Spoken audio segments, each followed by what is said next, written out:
Түркістан қаласы көлемінде қоғам тәртібінен жол қауіпсіздігін қамтамасыз ету мақсатында патруль полиция ротасының қызметкерлерімен біршама жұмыстар атқарылды.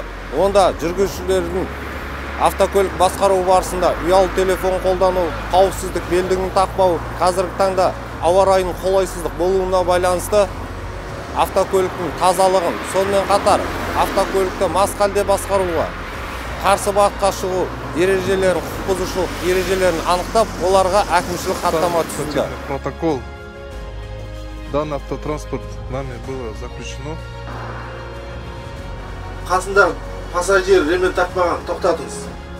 Сонымен қатар Түркістан қаласының автокөліктің жүргізушілеріне жылдамдықты асырмай, жаяу жүргіншілерге жол беруді, қауіпсіздік белдік тағуды, автокөлік басқару барысында ұялы телефондарды қолданбауға, жол ережесін сақтап жүруге ескерту жұмыстары жүргізіліп жатыр.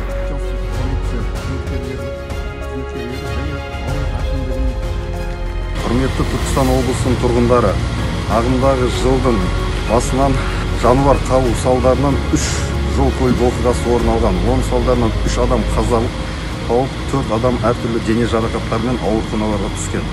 Құрметті Түркістан облысының тұрғындары, малдарыңызды қараусыз қалдырмауға сұранамыз.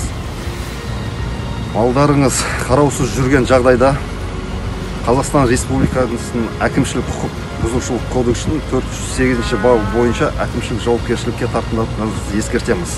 Түркістан облысының тұрғындары және жүргізушілер ауа райының қолайсыздығына байланысты қалың болуына Шымкент-Самара бағытында жібек жолы Сарыағаш-Жетісай тас жолында қалың тұман түсуіне байланысты жолға шықпауларыңызды сұранамыз.